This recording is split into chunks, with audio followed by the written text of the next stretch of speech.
নমস্কাৰ বন্ধুসকল, আজি বোলো মুগা কেইটামান দেখাওঁ আপোনালোকক। একদম নতুনকৈ ছাল কাটি অহা মুগা দেখিছেনে? কিমান ধুনীয়া লাগে, মৰম লাগে দেখি। সৰু কেঁচুৱা যেনেকুৱা জন্মৰ পাছত লাগে দেখি, ঠিক একেই লাগে। এইখিনি মাইকী মুগা নতুনকৈ ছাল কাটি আহিছে, মানে ছাল সলাই আহিছে তেওঁলোকে। এটা এটা ৰূপ লয়। প্ৰথম কণী ফুটি ওলোৱাৰ পাছত চাই বুলি কওঁ, চাই ৰোৱা বুলি কওঁ। তাৰপৰা 2 ওলায়, এটা বাঢ়ে, আকৌ 3 ওলায়, তাৰপিছত এই মাইকী হয়। ইয়াৰ পিছত পকিব, আকৌ বাঁহত সোমাব।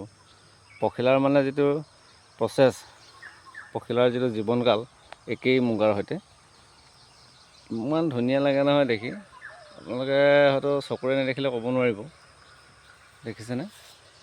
ৰাতিপুৱাই ধৰি আনিছোঁ এইখিনি, মানে গছত পাত নাছিলে, সেইটো কাৰণে তাতে থাকি গ'ল। 2 দিনমান লাগে ছাল কাটিবলৈ গৰম দিনত। ঠাণ্ডা দিনত 3-4 দিনো লাগে। দেখিছে নহয়, গৈ আছে ওপৰলৈ। বহুত ধুনীয়া লাগে, একদম কেঁচুৱা যেনেকুৱা লাগে ঠিক একেই লাগে।